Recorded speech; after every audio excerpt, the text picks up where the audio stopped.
वेदस्य मवाणिस्थः श्रुतं मे मा प्रहासीः अनेनाधीतेन अहोरात्रान् सन्दधामि ऋतं वदिष्यामि सत्यं वदिष्यामि तन्मामवतु तद्वक्तारमवतु अवतु माम् अवतु वक्तारम् अवतु वक्तारम्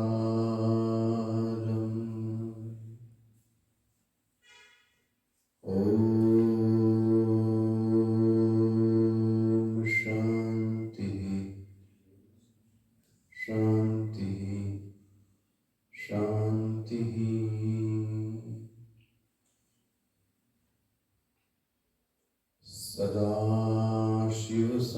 सदाशिवसमारम्भां शङ्कराचार्यमध्यमाम् अस्मदाचार्यपर्यन्ताम् वन्दे गुरुपरम्पराम् शङ्करं शङ्कराचार्यं केशवं बादरायणं सूत्रभाष्यकृतौ वन्दे भगवन्तौ पुनः पुनः भगवन्तौ पुनः पुनः भगवन्तौ पुनः पुनः।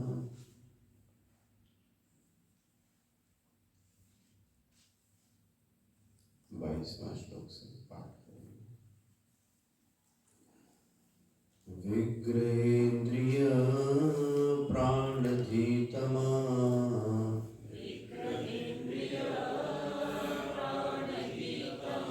विग्रहेन्द्रिय प्राणधीतमा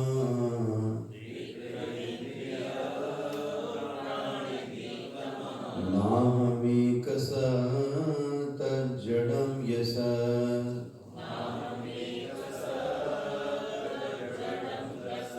नाहमेकस तज्जडं यस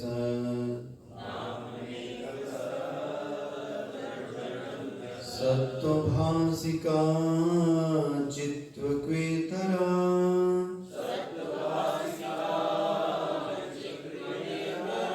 सत्तया हि चित्तयायहम्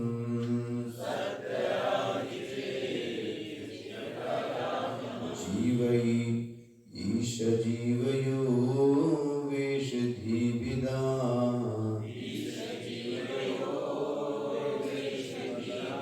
सत्स्वभावतो वस्तु केवलम् वेशहानता स्वात्मदर्शनम्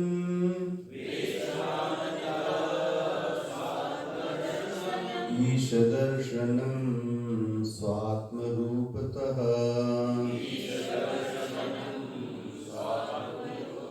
आत्मसंस्थिति स्वात्मदर्शनम्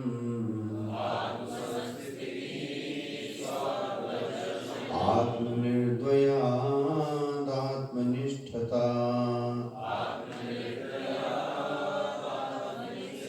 ज्ञानवर्जिता ज्ञानहीनचित्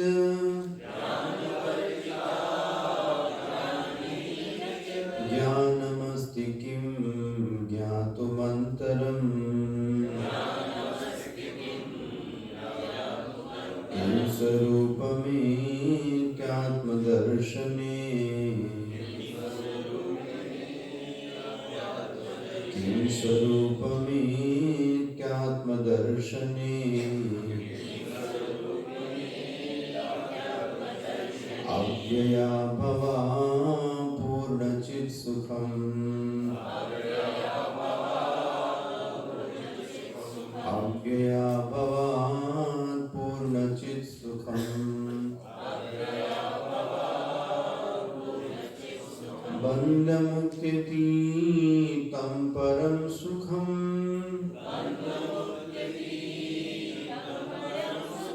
विन्दति है जीवस्तु दैविकः अहमपेतकं निजविभानकम् अहमपेतकं निजविभानकम् महदिदं तपो रमणवाक्यम् महदिदं तपो रमणवाक्यम्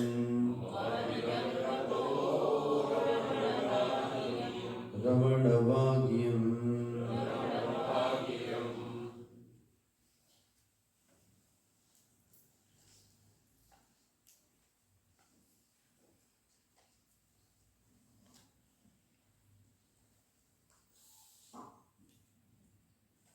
तो वेदांत के विद्यार्थी के जीवन में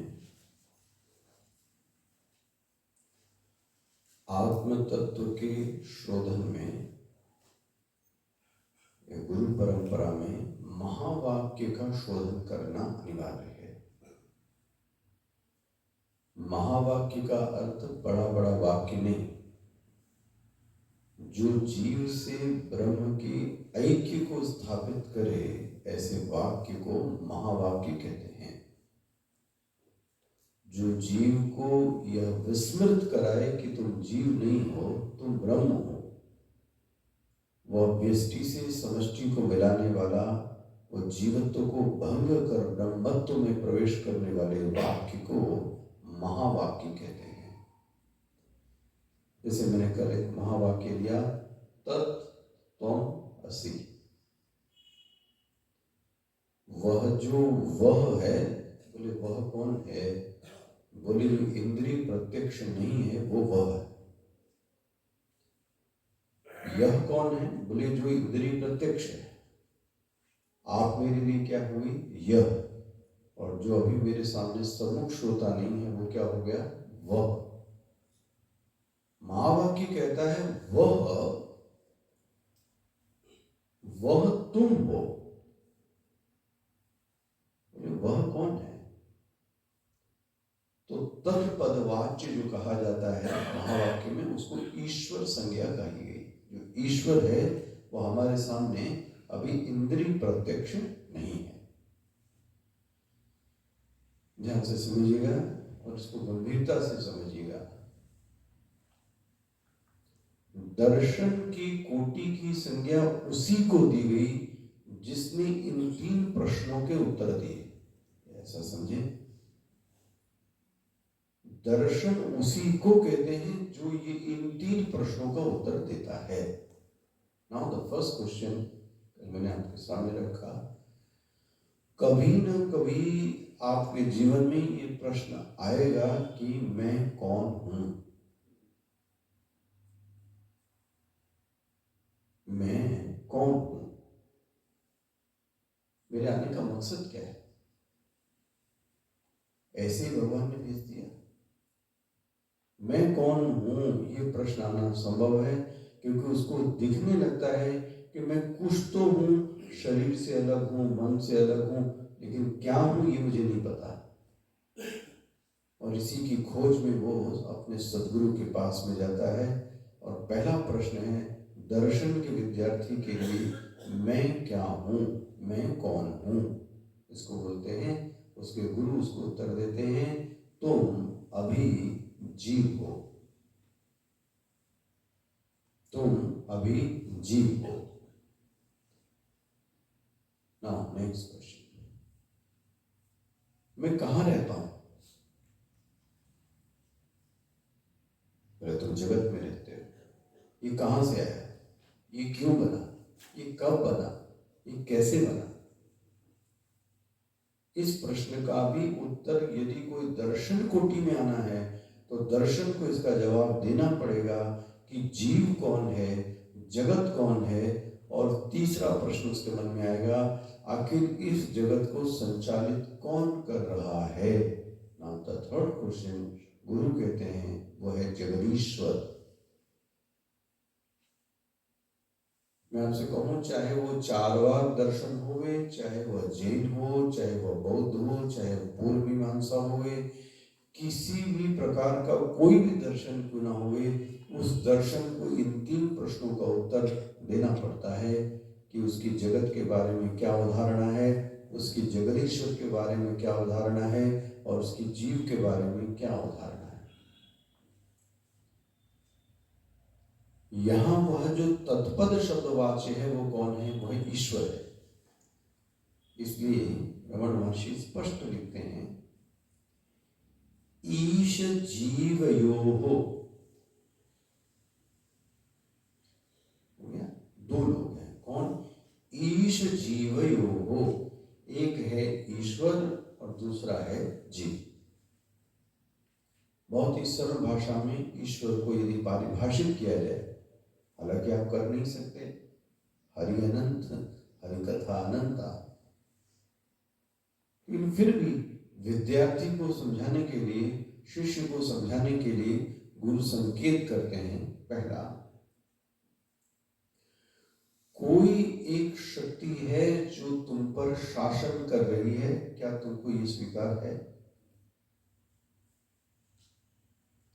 और वह जो शासन कर रही है वह शक्ति दृष्ट नहीं है, वो कैसी है, अदृष्ट। अदृष्ट का अर्थ हुआ तुम इन्हीं खुली आंख से चाहो तो उसको देख लो तो तुम देखने में सक्षम नहीं हो। तो वह शक्ति अदृष्ट है और अदृष्ट शक्ति तुम्हारे ऊपर ईशन का कार्य करती है। ईशन मतलब शासन। और आपसे भी मैंने कल निवेदन किया, हम सभी एक अनसुनित, जिसके बारे में हमने अभी कुछ ज्यादा सुना नहीं है, ज्यादा कुछ जानते नहीं है, लेकिन एक अनुभूति हम सब की हो रही है। वो अनुभूति क्या है, हमको किसी ने बांध के रखा है। ये किसने कहा कि प्रातः हो गई, सूर्य तुम उठो, पंछी तुम अब जाओ, हे सूरजमुखी के फूल तुम सूरजमुखी ही उगना, गुलाब के फूल तुम गुलाबी ही उगना, ये किसने कहा? महाराज केनोपनिषद, इस विषय में केनोपनिषद पे भगवान शंकराचार्य जी ने भाष्य लिखा है और भगवान की कृपा से वो भाष्य 3 महीने अगर एक हिस्सा पढ़े आप तो काफी है, सिर्फ एक हिस्सा। और एक हिस्सा वो है, ईश्वर नाम की कोई चीज है या नहीं, ये हमारी कल्पना का परिणाम है। ये भगवान भाष्यकार ने सिद्ध किया है। जब भी मौका मिले केनोपनिषद का वाक्य भाष्य पढ़िए। पदभाष्य अलग है, वाक्य भाष्य अलग है। ईश्वर नाम की चीज है वो, आप शंकराचार्य क्या वैज्ञानिक ढंग से सिद्ध किया है ईश्वर नाम की कोई चीज है। धार्मिक तो छोड़े, आप पढ़िएगा, वैज्ञानिक ढंग से सिद्ध किया है कि ईश्वर नाम की कोई अदृष्ट सत्ता यहाँ निवास करती है। हम लोगों का सबका अनुभव है कि कोई एक ऐसी चीज है जो हम सब पर, हाँ जी, शासन कर रही है। और आपको देखो, इसलिए मैंने आपसे प्रथम दिन शायद एक बात कही थी, जब गीता में फल शब्द आता है तो उस फल शब्द को गंभीरता से लीजिएगा। फल शब्द हमको लगता है कि बस ये प्रसाद हो गया या भगवान ने कुछ दिया, वो क्या हो गया, फल हो गया ना। इसको कैसे संबोधित करते हैं फल शब्द को, ये आपका भी अनुभव होगा। कुछ चीजें हमसे बिना पूछे दी जा रही हैं और उन दी हुई चीजों से बिना कुछ पूछे हमसे चीजें वापस ली जा रही हैं। जी, दोनों प्रोसेस है। बिना पूछे हमको चीजें दी जा रही हैं और दी ही नहीं जा रही हैं, बिना पूछे ली जा रही हैं। ये कौन है? अच्छा, सबसे सबसे पहली चीज आपको थी, कौन सी ऐसी चीज थी, हाँ जी, जो आपको बिना पूछे दी गई? पहले तो जन्म ही हमसे पूछा था, मैं पुरुष बनूंगा कि स्त्री, ब्राह्मण बनूंगा क्षत्रिय वैश्य शूद्र, कहाँ जन्म लूंगा पूछा था, लेकिन हमको स्वीकार करना पड़ा। और तब से आज तक वो जो दे रहा है उसको आपको क्या करना पड़ता है? कर लो आप। गाली देने वाला गाली दे के जाएगा, आप रोक सको तो रोक लो। सम्मान करने वाला न जाने जंगल में आपको मिल जाएगा जो आपका सम्मान करने वाला बैठा होगा। इसलिए मुझे लगता है कि इस सिद्धांत से एक ढांढस बनती है, हमारा किया गया कर्म व्यर्थ नहीं जाएगा, हमारा किया गया कर्म व्यर्थ नहीं जाएगा। कहीं न कहीं कभी न कभी कोई टकराएगा जो मुझे इस कर्म की कीमत को क्या करेगा? देगा। तो इस सिद्धांत को याद रखिए, हमसे चीजें बिना पूछे दी जाती हैं और हमसे बिना पूछे ये चीजें, देख लो आपका शरीर जब उसको लेना होगा, आप चाहे स्वस्थ हुए चाहे अस्वस्थ हुए, जो कोई ना कोई बहाना बना के आपसे चीजों को क्या करेगा? वापस ले लेगा। और हम कुछ भी नहीं कर सकते, चिल्ला चोट के अलावा, हंगामे के अलावा कुछ नहीं कर सकते। आप कर लो, कौन है? अच्छा, दूसरी चीज, मेहनत हमने कम की लेकिन चीजें हमको ज्यादा मिली हैं, ये भी सच्चाई है, इसको भी कोई मना नहीं कर सकता। कई बार अनुभव में ऐसा आता है कि हमने इतना किया नहीं जितना मुझको प्राप्त हुआ है, आखिर वो कौन है? और उल्टा भी है, कई बार बहुत मेहनत की है लेकिन वो चीज मुझे जीवन में प्राप्त नहीं हुई। इसको गीता की भाषा में फल शब्द से कहते हैं। ये है फल। ये देने वाला कौन है? एक बात तो पक्की है, जो भी देने वाला होगा, हाँ, वो जड़ नहीं होगा, इतना तो सिद्ध हो सकता है। जो भी कर्म के फल को देने वाला है, हाँ, वो जड़ नहीं हो सकता। उसको क्या होना चाहिए? अच्छा, चेतन ही नहीं, जब उसको मेरे एक एक अंधेरे में किए गए कर्मों का भी परिणाम देना है और हर देश में जितने मैंने कर्म किए उसको फल देना है, तो उसको हर देश में होना चाहिए। हर देश में होना ही नहीं चाहिए, उसको सब नियमों का ज्ञान भी होना चाहिए, क्योंकि वो मुझे फल दे रहा है। आप देख लो क्या सिद्धि होगी आपकी। वो सर्वज्ञ है, वो सर्वविद है, वो सर्वांतर्यामी है। और आपको ना विश्वास हो तो आप परीक्षा करके देखिए, आप भी यही वो जो ईश्वर नाम की सत्ता है वो साक्षात विराजमान है और आपके अंदर अभी यही इसी समय अंतर्यामी बनकर बैठी। हाथ कंगन को आरसी कहते। आप एक काम करना जाते समय एक चप्पल इधर फेंकना, एक चप्पल उधर फेंकना। वॉशरूम का दरवाजा घर पे देख धक्का दिया, वो खुला, टॉवेल आपने उठा के ये फेंकी टॉवेल, ये सब आपने नाटक किया। बढ़िया। जब आप चप्पल फेंक रहे थे, जब आप दरवाजा धड़ाक से बंद कर रहे थे, तो आपके अंदर से एक आवाज आ रही थी। क्या आवाज आ रही थी? You are doing wrong thing, you are doing wrong thing. रात के 2 बजे भी आप दरवाजा पटके तो भी यही आवाज आएगी। अमेरिका में करे तो भी आवाज आएगी, भारत में करे तो भी आएगी। कोई तो है जो हमारे अंदर बैठकर, हाँ जी, टुकुर टुकुर हर गतिविधि को देख रहा है।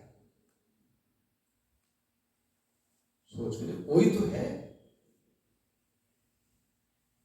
वो कौन है? यही नहीं, हमारे अंदर अच्छे भाव आए, किसी ने नहीं जाना। आप किसी की मदद करके आए, कोई कैमरा, कोई फेसबुक, कोई इंस्टा, कुछ नहीं है, बस आपने किसी की मदद की, आपके मन के अंदर एक अंतःकरण की बड़ी अच्छी वृत्ति आई। जब आप मदद करते हैं तो अंदर से आवाज क्या आती है? वेल डन, बकर। और उसी समय अगर मैंने गलत काम किया तो भी अंदर से एक आवाज आती है, तुमने गलत काम किया। किसने देखा? बोले मैंने देखा है, मैं जानता हूं। ये कौन है? ये ईश्वर का एक दूसरा रूप अंतर्यामी आपके अंदर बैठा हुआ है ना? इसलिए कहा गया कि ईश जीव, ये दो हैं। कौन? एक ईश है, एक जीव है। ये जीव पर शासन करने वाला कौन है? वो जीव। जीव पे शासन करने वाला कौन? ईश। स्पष्ट हो गया? ये मैंने आपको संक्षेप में ईश्वर की स्थापना की। ईश, जीव, ये दो हैं कि एक? ये दो हैं कि एक?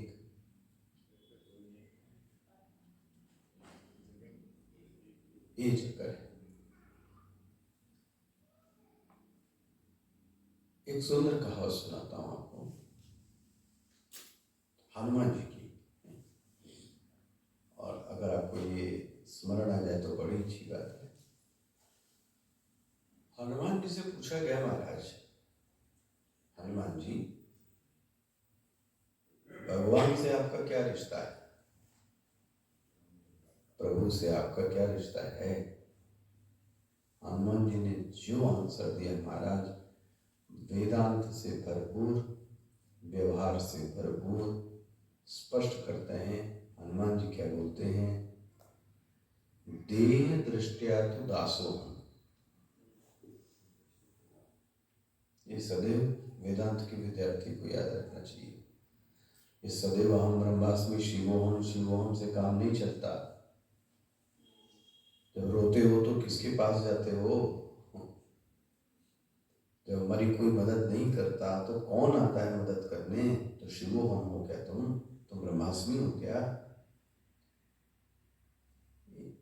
सिर्फ पेपर वेदांत कहने की बात नहीं होनी चाहिए। हनुमान जी जैसा सरीखा व्यक्ति कहता है, देह दृष्टिया तु दासोहम। देह दृष्टि से आप क्या हैं? आप स्वामी हैं, मैं आपका दास हूं। स्पष्ट हो गया? देह दृष्टिया तु दासोहम। कौन? अहम दासोहम, मैं दास हूं और आप स्वामी हैं। पहला। जीव दृष्टिया तु त्वक अंशकः, थोड़ा स्तर ऊपर उठ गया। जीव दृष्टि से मैं आपका अंश हूं और आप मेरे अंशी हैं। जीव दृष्टि से आप मेरे अंशी हैं, मैं आपका अंश हूं प्रभु। अच्छा, तत्व दृष्टिया तु त्वम एव अहम। फिर से, तत्व दृष्टिया तु त्वम एव अहम। जो तुम हो वो मैं हूं, जो मैं हूं वो तुम हो। पूर्णम अतः पूर्णम इदम तत् त्वमसि। किस दृष्टि से? तत्व दृष्टिया तो ये वेदांत के विद्यार्थी को सदैव गांठ बांध के रखनी, व्यवहार में वेदांत को मत लाइए। हंसी का परिहास बन जाएगा आपका, व्यवहार भी दूषित हो जाएगा। आप ये सोचिए, जिस गुरु ने मुझे वेदांत दिया, पढ़ाया, और मैं उसकी कुर्सी पर, मैं उसके सिर पर हाथ रखूं और बोलूं मैं और तुम तो कैसे हैं, ये तो सच्चाई कि हम और वो एक हैं। और आपको सुनते शोभा दे रहे हैं, क्यों खटका आपको? मैं अपने गुरु के सिर पे हाथ रखूं, मैं उनकी कुर्सी पर बैठूं, सुन के ही व्यक्ति को खराब लगता है। क्यों? व्यावहारिक स्तर पर गुरु गुरु है, शिष्य शिष्य है। इसलिए वेदांत के विद्यार्थी सदैव, इसीलिए व्यवहार दूषित होता है। व्यवहार तो द्वैत में ही हो रहा है ना, कोई बड़ा है, कोई छोटा है, कोई पुरुष है, अब स्त्री और पुरुष है। तो हम जब व्यवहार में हैं तो कीप डिस्टेंस, एक मर्यादा का पालन कीजिए, क्योंकि आप व्यवहार में हैं। नहीं बोले हम तुम तो एक ही हैं, ये तो व्यवहार की मांग नहीं है। देह दृष्टिया तू दासो हम, हाँ, जीव दृष्टिया तू अंशकः, जीव दृष्टि से मैं आपका अंश हूं, आप मेरे। लेकिन जैसे ही ये पूछा जाएगा तत्व दृष्टि से क्या हो, बोले जो आप हैं वही मैं हूं, जो मैं हूं वही आप। अच्छा, पिता पुत्र में क्या अंतर है? उपाधि की दृष्टि से वो पिता है और उपाधि की दृष्टि से वो, इस सिद्धांत को समझ लेंगे, ये 3-4 श्लोक खोल लेंगे बहुत जल्दी अपने आप, फिर तो आखिरी में पहुंच सकते हैं हम लोग। आखिर पिता और पुत्र में उपाधि को समाप्त कर रहे हैं। उपाधि मतलब किसकी?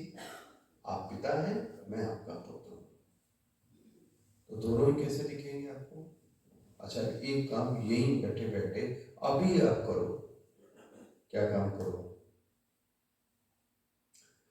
जो पुरुष है वो ये सोचे मैं पुरुष नहीं हूं, ठीक है? और जो स्त्री है वो ये सोचे कि मैं, हम जो लगा रखा है मैं स्त्री हूं, वो अपने आप को हटाए। क्योंकि ध्यान रखना, ये क्यों कह रहा हूं, पुरुष शरीर है। पुरुष किसका नाम है? शरीर का। स्त्री किसका नाम है? मैं तो शरीर तो नहीं हूं। ये थोड़ी देर के लिए आप विस्मृत कीजिए और अब आप अपने आप को इनसे अंतर पाएंगे। आप क्या कहेंगे? जो मैं हूं वही ये है, जो ये है वही मैं हूं। ये किस दृष्टि से हो गया? तत्व दृष्टया। यही आपको दिखने लगेगा कि भेद नाम की चीज नहीं है। सभी कैसे हैं? एक बड़ी लहर, छोटी लहर, मध्य लहर, व्यापक लहर, ये छोड़ दे कि मैं लहर हूं, तो सभी लहरों में क्या मिलेगा आपको? जल। ये वेदांत आपको व्यवहार में नहीं लाना है। ये तत्व दृष्टि से जब विचार करेंगे तब क्या होगा? हम सब एक हैं। लेकिन जैसे ही व्यवहार में आए तो, लेकिन तो कौन सा श्लोक बोलोगे आप? वेदांत भी देखना है और व्यवहार भी निभाना है। गीता का कौन सा श्लोक? वो जो ज्ञानी है वो कैसे व्यवहार करता है? शुनि चैव, कितना बढ़िया दृष्टांत दिया, दृष्टांत ही रख दिया भगवान ने, प्रिंसिपल तो रखा ही। शुनि चैव स्वपाके च पंडिता, के पंडिता, न तो सर्वे जना, न तो सर्वे जना, और के पंडिता, यस्य पंडा बुद्धि अस्ति ते पंडिता। पंडा बुद्धि का सत असत बुद्धि विवेकनी, सत असत बुद्धि विवेकिनी यस्य स पंडितः ते पंडिताः। ऐसे पंडित लोग क्या करते हैं? शुनि,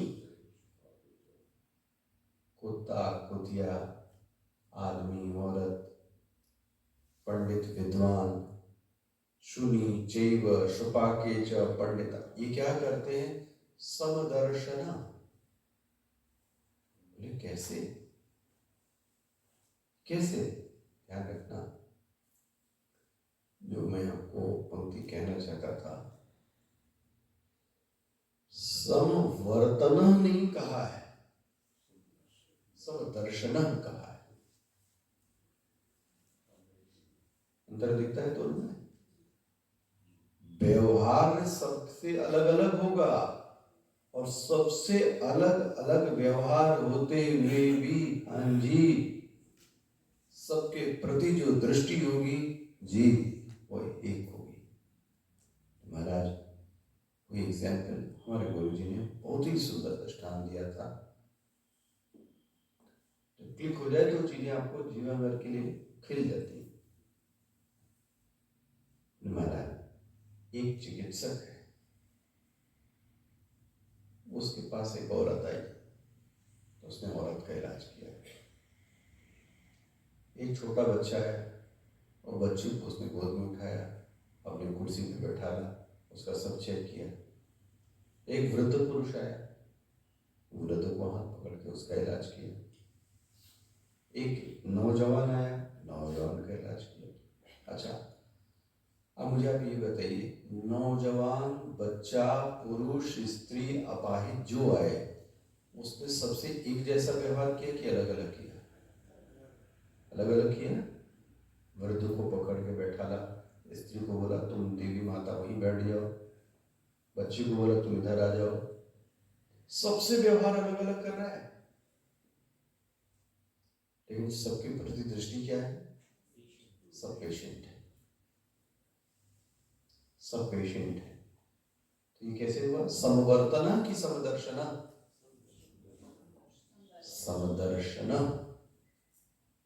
हम लोगों की भूल है कि हम लोग वेदांत पढ़ के समवर्तना करने चलते हैं, और फिर भूल हो जाती है, फिर झपड़ पड़ता है समाज से। आपने वो कहानी सुनी ना कि आपने सुनी होगी विनोद, वो 5-8 ब्रह्मचारी नए बटुक, उनको गुरु ने बड़ा उपदेश दिया, सर्वत्र समदर्शनः, सभी दूर ब्रह्म है, सर्वम खलविदम ब्रह्मासि, सियाराम में सब जग जानी। और शिष्यों में बड़ा जोश आ गया, आज तो मुझे ज्ञान हो गया, सब दूर ब्रह्म ही है, सब दूर वो ईश्वर ही है। बहुत सुंदर लगा। और गुरु ने कहा ऐसा करो, जाओ जंगल से लकड़ी लेके आ जाओ। चारों पांच जाते हैं, लकड़ी लेने जा रहे हैं, एक हाथी आ रहा है, हाथी पे ऊपर वो बैठा रहता है महावत। तो ये अपनी मस्त में होंगे बटुक ब्रह्मचारी, उसने बोला ये ब्रह्मचारियों थोड़ा दूर हट जाओ। क्यों, क्या हुआ? बोले हाथी पागल है, भी मार देगा। अरे बोले मूर्ख, आज ही पढ़ा है सब ब्रह्म है, ये भी ब्रह्म है, सब ब्रह्म है। उसने बोला होगा ब्रह्म तो तुम जानो, तुम्हारे गुरु जी जाने, लेकिन मैं ये कह रहा हूँ हाथी पागल हो जाएगा, भी पटक देगा, हट जाओ। नहीं मान रहे, और पास में आ गया, हट जाओ भाई, नहीं हटा। और अब उस हाथी ने पटका, दो को एक साथ सूंड में लिया और पटक के वहीं पे हड्डी पसली टूट गई।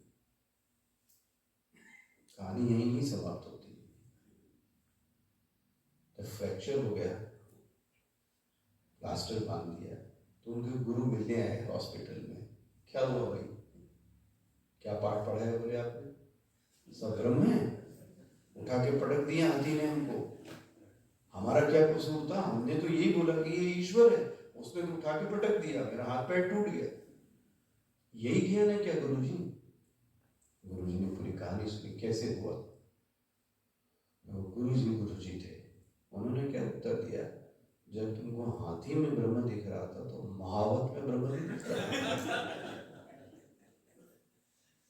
भी तो कह रहा था कि दूर हट जाओ, दूर हट जाओ। तो महावत की बात में ब्रह्म नहीं दिखा तुमको, हाथी में ब्रह्म दिखा।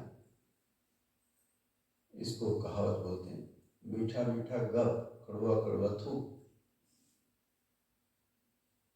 ये फिलॉसफी नहीं है जो आपको अच्छी लगे तो सब ठीक है। व्यवहार सदैव द्वैत में ही होता है, लेकिन तत्व दर्शन उपाधियों को हटाओ। कैसे? ईश जीवयोः वेश, देख रहे हैं? वेश, वेश मतलब उपाधि। कहां से हटाओ? सच में मत चले जाना उतारने, मार खा जाओगे। धीरे बुद्धि से ये जो तुमने बना के रखा है ना उपाधियों को, इसको हटाओ। और जैसे ही तुम हटाओगे, ओ क्या मिलेगा? सत स्वभाव तो वस्तु केवलम।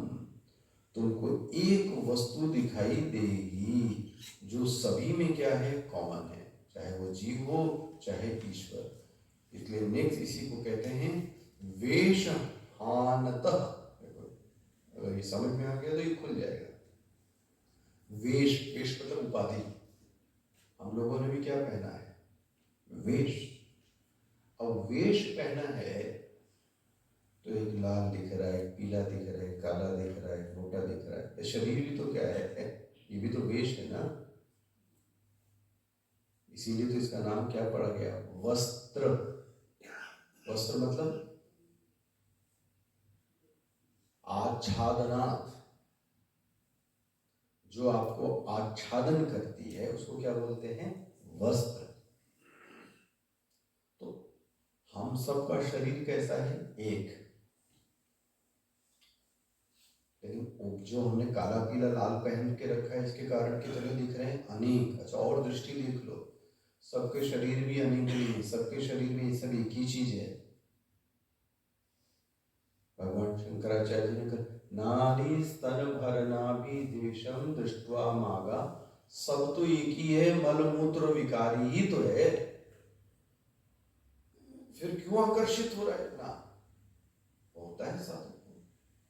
बोले कोई बात नहीं, चाहिए एक दृष्टवा मांस वसाद विकारम। एक काम करो, मनसी विचिंतय बारम बारम। थोड़ा अंदर सोचो क्या है, और तुमको धीरे से जब ऐसा सोचोगे, सभी के अंदर वही मांस, वही मल, वही मूत्र, तो धीरे से तुमको क्या हो जाएगा? वैराग्य हो जाएगा। वेशहानतः 25वां श्लोक। तुम एक काम करो, रमण महर्षि बोलते हैं, वेश को हटाओ। वेश मतलब उपाधि, याद रखना। वेश मतलब कपड़ा नहीं, कपड़ा मतलब उपाधि। जैसे ही हटाओगे, स्वात्म दर्शनम, अपना दर्शन हो जाएगा। अब यहाँ ये मत समझना कपड़े उतारो और दर्शन हो जाएगा। कपड़ा उतारना मतलब अपनी यह जो उपाधि ओढ़ के रखी है, मैं पुरुष हूँ, मैं स्त्री हूँ, मैं सन्यासी हूँ, मैं कवि हूँ, ओहो न जाने कितनी चीजें ओढ़ के रखी, ये सब हटा दो, ये सब हटा दो। और जैसे ही हटाओगे, ईश दर्शनम, जो दर्शन होगा वो स्वात्म दर्शन।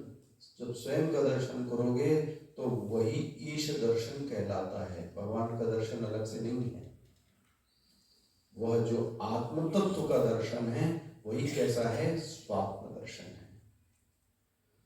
आत्म संस्थिति, एक ही श्लोक को कैसे कितने ढंग से बोलते हैं। आत्म संस्थिति ही, ये व्यक्ति स्थित है कहां? स्वयं में। हम कहां स्थित हैं? परिस्थिति में, मन स्थिति में। ये कहां स्थित है? स्वस्थिति। अपना अपना देखना। ये तो मन के स्तर पे रहते हैं, ये तो परिस्थिति के लेवल पे रहते हैं, ये तो बुद्धि के लेवल पे रहते हैं। ये कहां स्थित है?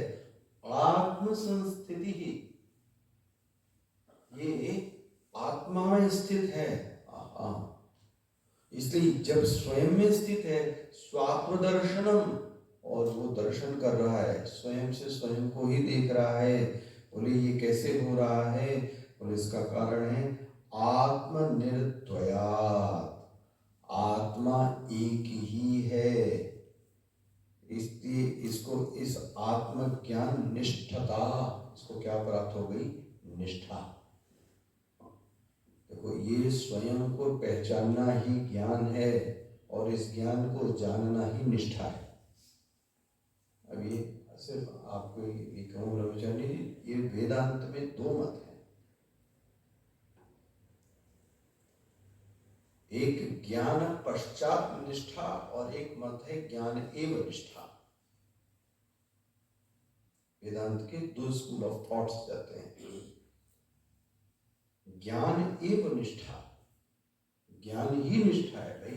अगर रस्सी को आपने रस्सी जान लिया कि ये रस्सी है, ये सर्प नहीं है, तो आपको क्या हो गया? ज्ञान। और इसी को क्या बोलेंगे? हो गई निष्ठा।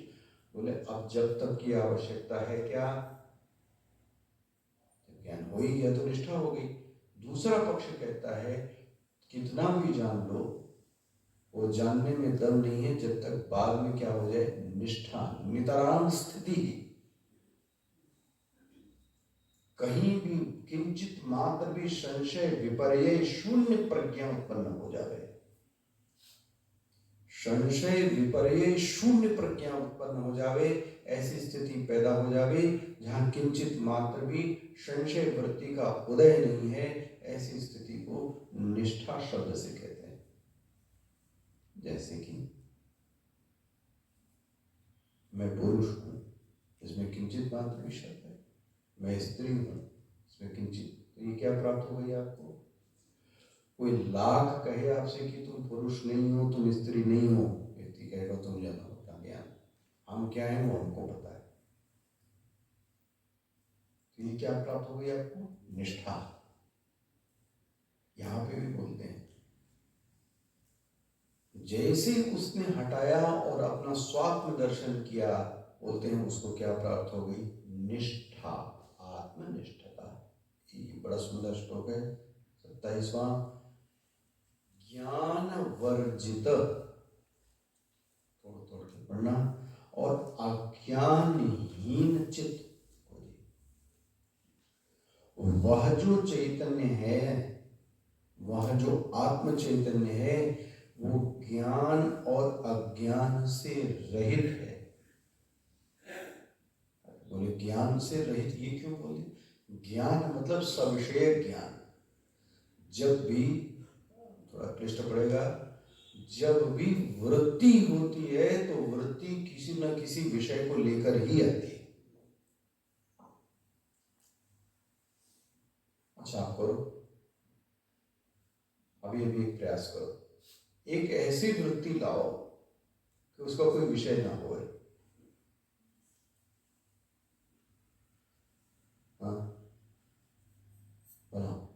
ऐसी कोई वृत्ति, अच्छा उसका कोई विषय नहीं है, यह भी एक विषय है। अभाव भी एक प्रकार का विषय है। कल मैं इस पक्ष को कह रहा था, यही बौद्ध दर्शन स्लिप हुआ। जैसे 5 एक संख्या का ज्ञान करा रहा है, वैसे शून्य भी क्या करा रहा है? एक संख्या का ज्ञान करा रहा है। अब ये बात समझ में आती है कि आप प्रश्न पत्र को सॉल्व करके आए, तो उसने लिखा 20 में 7 नंबर, 20 में 10 नंबर, 20 में 15 नंबर, लेकिन जो कुछ नहीं करके आता है, तो शिक्षक खाली नहीं छोड़ता था कॉपी, क्या करता था? तो शून्य भी, तो इसीलिए मैं एक सज्जन से पूछ रहा था, क्या शून्य गुण है कि शून्य निर्गुण है? शून्य भाव है कि शून्य अभाव है? तो शून्य भी एक प्रकार का भाव है, शून्य भी एक प्रकार का गुण है। भाष्यकार शंकराचार्य ने शून्यवाद का ऐसे खंडन किया। शून्य भी तो किसी पर स्थित होगा, जिस पे स्थित है शून्य, उसका नाम ब्रह्म है। हम तो आपसे ये कह रहे थे एक वृत्ति बनाओ जिसमें कोई विषय ना हो। गौरव, बनती कोई वृत्ति? मतलब ये हुआ, हाँ,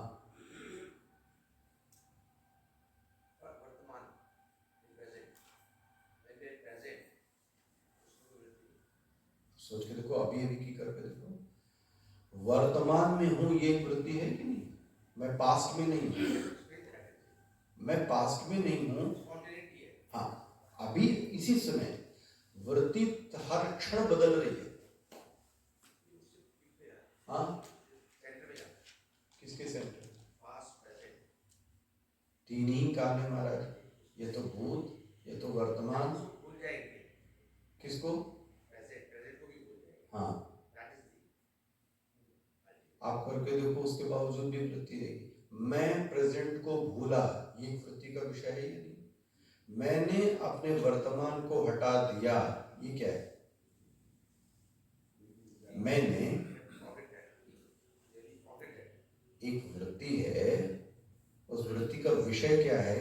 मैंने अपने वर्तमान को हटा दिया। चैलेंज है, वृत्ति कभी विषय के बिना आ ही नहीं सकती। और सुन लीजिए, और ब्रह्म बिना वृत्ति के ही जाना जाता है। जब वृत्ति से जाना जाएगा वो जगत विषय ज्ञान होगा। इसीलिए रामचरितमानस में इसको अगोचर शब्द कहते हैं। जो वृत्ति से जाना जाएगा वो जगत होगा। एक ऐसी स्थिति साधना में आ जाएगी कि अब वृत्ति से जान नहीं रहे हैं, हाँ, जिसमें ये वृत्ति उठ रही है वो ब्रह्म है। जो वृत्ति से जाना जा रहा है, हाँ जी, वो जगत है। जिसमें ये वृत्ति उठ रही है वो कौन है? वो ब्रह्म है। इसलिए रमण महर्षि बोलते हैं ज्ञान वर्जित। ज्ञान वर्जित मतलब वृत्ति, अज्ञान ही तो है, एक है। अब कुछ बचा शेष? बोले कुछ भी शेष नहीं बचा। बोले कौन शेष बचा? सिर्फ वो कूटस्थ। वृत्ति भी चली गई, वृत्ति का ज्ञान भी चला गया, अब एक ही बचा जिसमें इस वृत्ति का उदय हो रहा है। किसमें हो रहा है? बोले वही, उसी का नाम ब्रह्म है। ज्ञानमस्ति किम ज्ञातुमंतरम, ये बोध हो जाने के बाद अब कुछ शेष रहता है। और इसीलिए बोलते हैं, प्रश्न उठाते हैं, किम स्वरूप मिथ्यात्म दर्शने। मिल गया ये आपको 28वां श्लोक। किम स्वरूप मिथ्यात्म दर्शने, मेरा स्वरूप क्या है? आपने तो सब कुछ हटा दिया, वृत्ति हटा दी, वृत्ति के विषय हटा दिए, जगत हटा दिया, तो मेरा स्वरूप क्या है? और ये स्वरूप के लक्षण बताते हैं। तुम अव्यय, शरीर का व्यय हो सकता है, उस अहम का व्यय नहीं हो सकता। देखो कैसे नहीं हुआ। जब आप 3 वर्ष के थे तब आपने बोला मैंने उस किताब को जाना, और आज भी बोले मैंने उसको जाना। मैं में कोई अंतर आया?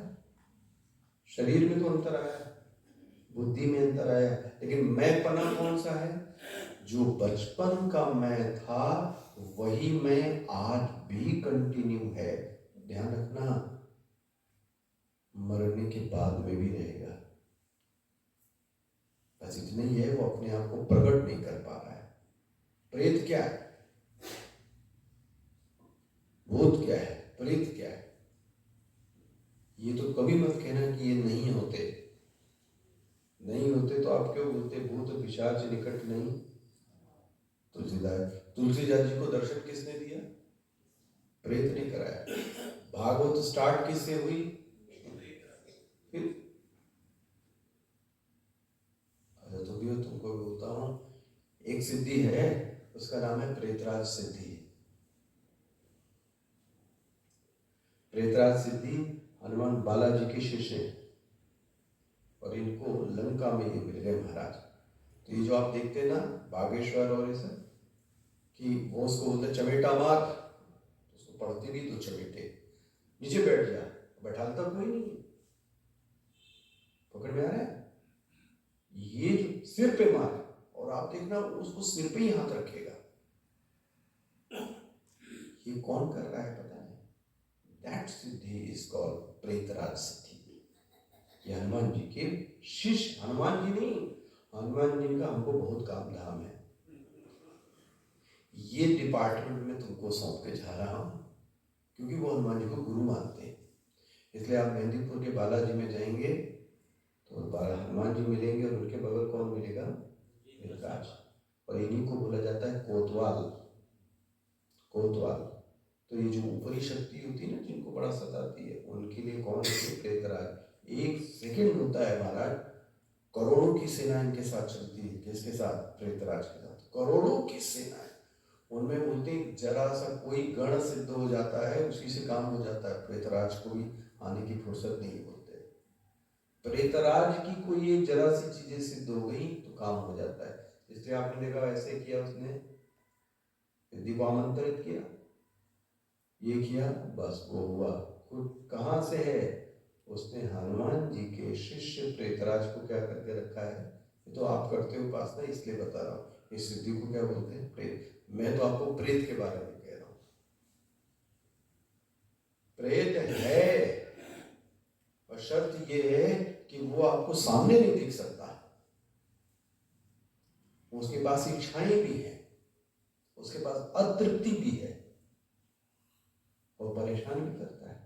अच्छा ध्यान रखना, सब प्रेत परेशान नहीं करते, कोई कोई प्रेत मदद भी करते हैं, उनको सिद्ध किया जाता है तो आदमी मदद करता है। इस शरीर के जाने के बाद में भी एक अस्तित्व है, मैं ये कहना चाह रहा हूं, जो अभी है, मरने के बाद में भी है। हालांकि आपके शरीर को तो भस्मीभूत कर दिया, जला दिया लकड़ियों के बीच में, इसके बावजूद भी आप कंटिन्यू रहोगे, उसको आप जला नहीं सकते। दैट इज द अव्यय। उसका कोई व्यय, अभाव, उसका जन्म नहीं होता और उसकी मृत्यु भी नहीं होती। ध्यान रखना, ये कौन है? ये स्वरूप है जिस पर वो दृष्टि डालता है। अब उसका लक्षण बताते हैं कि उसका जन्म नहीं होता, उसका कोई व्यय नहीं होता। वो कैसा है? वो पूर्ण है, और वो पूर्ण ही नहीं, वो अपने आप को जानता भी है, जैसे चित्त। और उसका अनुभव कैसा है? सुखम, सुख देने वाला है। तो ये बुद्धि खुल गई। अव्यय, अभाव, पूर्ण, चित्त, सुखम, ये कौन है? आत्मस्वरूप, अपना आत्मा। और यहाँ आकर ब्रह्मा महर्षि कंक्लूड करते हैं, ये जितनी बोले मैंने बातें बताई, ये कौन है इसका अधिकारी? निवेदन करते हैं यहाँ, विन्दति इह, ये जो मैंने बताया इसको प्राप्त करता है। इह विन्दति, इह मतलब यही प्राप्त करता है। कहाँ? यही जीते जी अभी प्राप्त करता है। कौन? बोले सब लोग नहीं। कौन बोलते हैं? देखना शब्द, दैविक जीव, जो दैवीय गुणों से बंधा हुआ, दैवीय गुणों से भरा हुआ व्यक्ति, तो ये साधक है, ये अधिकारी है ज्ञान का। जिसमें दैवी गुण भरे हुए हों, वो व्यक्ति जब इसका अनुष्ठान करता है तो उसको वो सिद्धि प्राप्त होती है। वो दैवी गुण क्या है? अभयम, सत्व संशुद्धि, ज्ञान योग, व्यवस्थिति, दानम, दमश्च, यज्ञश्च, यही तो है। आपने गीता में पढ़ा, अमानित्वम, अदम्भित्वम, अहिंसा, शांति, आर्जवम, आचार्योपासनम, शौचम, आत्म विनिग्रह, ये दैवी गुण है। एक एक वैल्यूज जो मैं ना गिना रहा हूं, जिसके जीवन में यह आती हैं, that personality is divine personality. वो कैसे बनती है डिवाइन? ये कोई मिस्टीरियस चीज नहीं है। जिस साधक में दैवी गुणों नैतिक मूल्यों की स्थापना हो जाती है, ऐसा साधक दैवी बनता है और उसको क्या अनुभव होता है? ये अनुभव के लिए बोला बंध मुक्ति अतीतम। उसका जो सुख है वो बंधन और मुक्ति से अतीत। मन एव बंधनम, हमारा बंधन कौन है? मन ही है, और मुक्ति भी कौन है? मन। वह जो तत्व है वो बंधन और मोक्ष से परे है। एक्चुअली मैं आपको बताऊं, आखिरी बात, बंधन नाम की कोई चीज है तो मुक्ति नाम की भी कोई चीज नहीं। आप अभी भी मुक्ति ही हो, लेकिन अगर किसी ने बंधन स्वीकार किया तो फिर उसके लिए मुक्ति की साधना भी उसको करो। हमारे गुरु परंपरा में इतना सुंदर उदाहरण दिया गया। देखो, बोले जो मुक्ति है वो रिलेटिव है। अच्छा, जैसे एक विद्यार्थी को क्या होता है, आज स्कूल बंद हो गया, क्यों? कोई मर गया, कंडोलेंस हो गया, आज बोले मुक्ति मिली। उसका बंधन क्या है? स्कूल जाना। तो उसकी मुक्ति क्या होगी? स्कूल ना जाना। गृहिणी का बंधन क्या है? खाना बनाना। अब भोजन ना बनाना पड़े घर में तो उसको क्या मिल गई? आज मुक्ति। प्रवचनकार का प्रवचन करना, बंधन ना करने को मिले, ओ मस्त भिक्षा खाओ, पड़े लाल पीले होके, मुक्ति। सबका बंधन अलग, डिपेंड ये करता है कि आपका बंधन क्या है, उस हिसाब की आपकी मुक्ति है। जैसा बंधन वैसी मुक्ति। इसलिए हमारे यहाँ ये तो सब बहुत रिलेटिव है। इसलिए ब्रह्मण महर्षि बोलते हैं उसको जो मिलती है सिद्धि, वो बंधन और मोक्ष से अतीत सुख उसको प्राप्त होता है। और अंत में रमण महर्षि बोलते हैं अहम अपेतकम, निज विभानकम। ये जो अहम है ये कैसा है? स्वप्रकाश रूप है, सदैव ही प्रकाशित, सदैव ही इसमें बोध की सामर्थ्य बनी हुई है। अहम सत्ता का सदैव ही भान हो रहा है। इसलिए अद्वैत मकरंद में बोलते हैं अहम अस्मि सदा भामी। साधना काले भामी न, सदा भामी, मैं अपने आप को स्वयं जानता हूँ। महदिदम तपो रमण भाग्यम। रमण महर्षि बोलते हैं ये मैंने जो तुमको कहा ये अपने अनुभव से कहा, ये मैंने सिर्फ पढ़ाने के लिए नहीं कहा, मेरी जो अनुभूति थी वो मैंने तुमको अपने सामने रखी।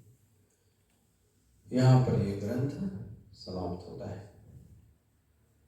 तो भगवान की कृपा से, गुरुजनों के आशीर्वाद से, आप श्रोताओं के प्रेम से और आपकी गाजियाबाद चिन्मय मिशन ने एक ऐसी स्थिति दी कि हम साधक लोग बैठकर थोड़े समय पर इस रमण महर्षि की वाणी पर हम लोग मनन करने में समर्थ रहे।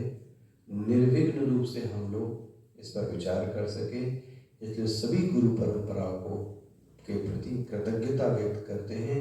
वो ऐसे ही परिस्थिति, ऐसे ही मन हमको उपलब्ध कराएं कि हम ये श्रवण और मनन का कार्य कर सकें। धन्यवाद।